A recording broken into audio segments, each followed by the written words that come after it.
Howdy, folks. I'm Puxtatani Phil, I'm Amber. and here's my shadow! Alright, folks, our first letter is titled, Am I a Jerk for Ruining the Magic of Groundhog's Day? A few days ago, on Groundhog's Day, I, a 20-year-old male, asked my boyfriend, Jacob, a 20-year-old male, if he wanted to watch Puxtatani Phil on TV. For those of you who don't know, Groundhog's Day is a holiday once a year where it's rumored that if a groundhog sees its shadow, then winter will last 6 more weeks. Otherwise, spring will arrive early.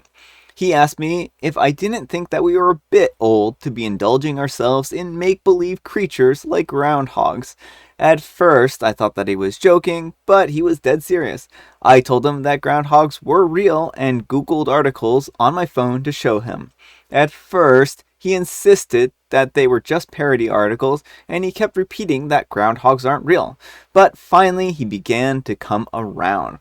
He is now saying that I ruined the magic of Groundhog's Day for him by explaining that groundhogs weren't real. Explain that groundhogs weren't some mythical creature. He barely is speaking to me, and when he does, he just asks me how I could do this to him. I thought that I was doing the right thing by educating him, but later on I heard him crying, and I feel like he was a lot happier when he believed that groundhogs weren't real. So Reddit, ignorance bliss, or did I do the right thing by telling Jacob the truth? Alright folks, what do you think? Jerk or not the jerk, or is this post not real? I mean, I'll buy the post as real. I don't think you're being a jerk here, OP. You had no way of knowing that he would react this way, or that he was even serious about believing that they were mythical. So, I mean, this is like going up to somebody and being like, aren't you too old to believe in mythical creatures like Santa Claus? And then being like, oh no, Santa Claus is real. And then someone breaking down and crying because it's real? I don't know, because Santa is real and the magic of Like, how Groundhog. does it ruin it that it's Yeah, real? like, Like, it would maybe ruin it if it was fake and he didn't know that it was fake. But I mean, like, why would you think? I certainly am not making fun of someone for not being aware of facts, right? But it seems so odd that finding out that something is real, would somehow ruin it yeah, more than it'd be like if you found out that unicorns were real and then you just started breaking down and crying. yeah. And I mean, the problem with is that I think we've given groundhogs way too much power. Like, I just can't believe that they can control our weather like this, and it's just disturbing that we've actually given them this kind of like agency. I don't know who is giving groundhogs weather controlling devices, but I think we need to stop it. And the best way to stop it is to tax it. And by tax it, I mean give me the weather machines. And I will do the responsible thing and make sure that it's climate all year long and that everyone will have great weather as long as you pay me a nominal fee. Should we tell Brian the truth about Puxatawny Phil, or should we leave him in the dark? You know, I Should think, we spoil this for him, or let him be blissfully happy with his weather machines? the thing is that, again, like, where do they even keep them? They just have these little tiny groundhogs den. I just don't understand it. I don't get it. Mad scientist groundhogs really need to be exposed for the frauds that they are. That's kind of my opinion. So anyhow, take care and good luck. And Lord Duck 991 says, not the jerk, but it's funny. Someone was going to tell him one day, if not you. This isn't your fault. You're telling me that he never once saw a broadcast on TV. And OP replies, he said that he thought it was just special effects, like how there are movies with dragons. It's a fair point. Those special effects are pretty amazing these days. Like, it would be really difficult to know which creatures are real and which creatures are fake if you had, like, dropped yourself on Earth with no idea. Alright, folks. Our next letter is titled, It's an Update. My husband, a 35-year-old male, thinks that I, a 32-year-old female, baby trapped him despite the baby being planned. Please help. And thanks so much to Red Onyx for letting me know about this update. I really appreciate it. I was able to hunt it down despite it being deleted and recover it. So let's get into it. Not sure if I'm allowed to post here again, but I wanted to quickly update everyone who was kind enough to give me some advice. I didn't respond to anyone because my post was locked quite quickly, but I have read every single comment and message. I am very grateful. I realized that while I was reading the comments that everyone was right. I wasn't angry enough. My husband had insulted me and our marriage in a very hurtful way, and it just didn't really register for a while. I was so confused and upset that it didn't occur to me to be angry, but I think everything just needed to sink in. In the meantime, I called my best friend, a 31-year-old female, who has been such a rock in my life. She came over with some chocolate and was furious when she heard. She called her husband, a 34-year-old male, to the house after I had gotten everything out of my system. He is a family lawyer, and he said that he would happily represent me if I wanted to go through with a divorce. This man is a saint and will draw up divorce papers on Monday. My mother-in-law, a 66-year-old female, showed up with my husband in the car not long after my best friend's husband arrived, and she practically dragged him to the door. My mother-in-law said that he had shown up at their house late last night saying that he was certain that I was using the baby to trap him. Fortunately, my mother-in-law is a smart woman and absolutely tore him a new one before dragging him to the house today to apologize. My worm of a husband did not look me in the eye the entire time, but said that he was scared about becoming a dad and projected his fears onto me. He said that he wasn't sure if he was ready for that kind of commitment, but he will step up, as if he is some kind of hero. Eye roll. I called him a coward and I told him that he should stay with his parents until I am ready to talk to him.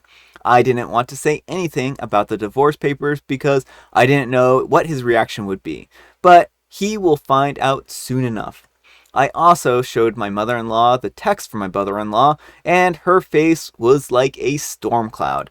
I don't know what will happen there, but I am sure it will be bad. For now, I am exhausted and just want to curl up and cry. My best friend has said that she'll spend the night with me and we can watch silly movies. I have also made an appointment with a therapist for next week, but for now, I just need to rest. I am exhausted and devastated that my marriage has come crumbling down. Sorry for the sad ending, everyone.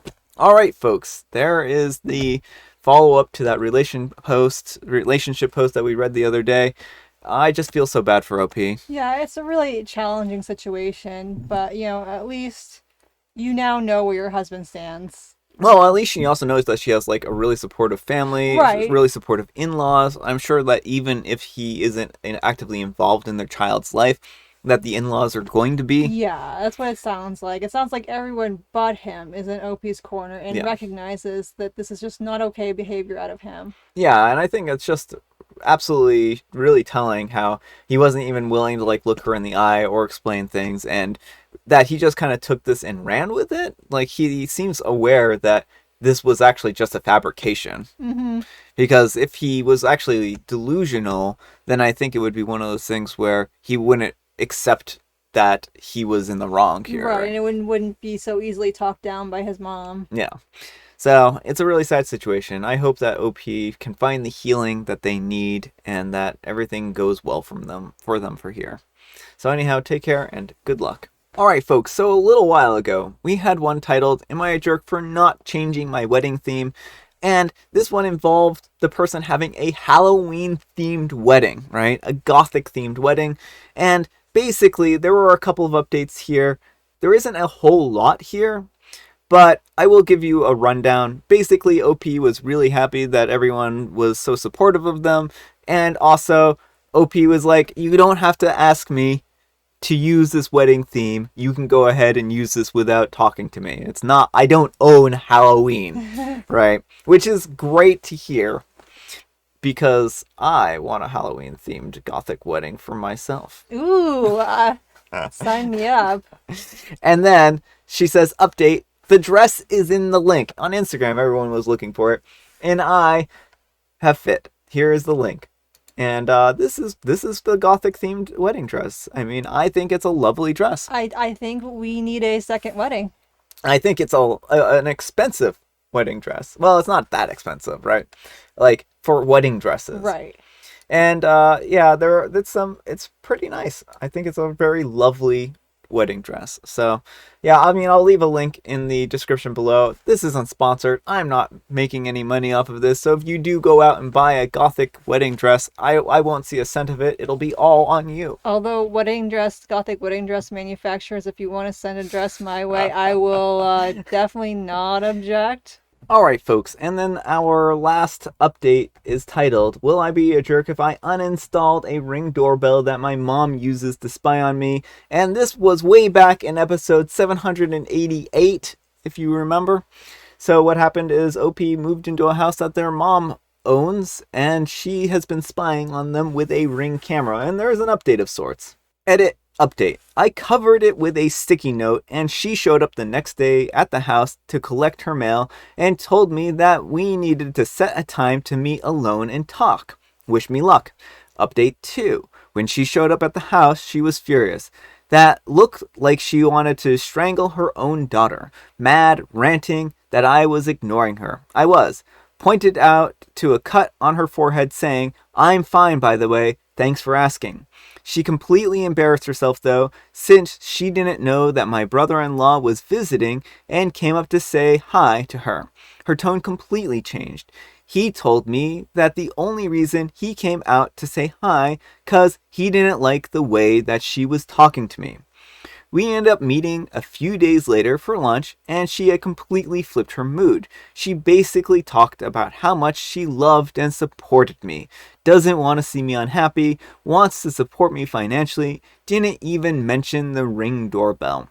Thing is, I know my mom.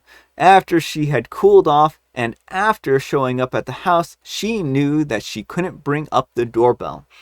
It would expose her. And I know these angles of being supportive mother, wanting me to depend on her financially, it's all an angle that she can use the second that she needs. I've always supported you. I helped you pay for this. I'll let you borrow that.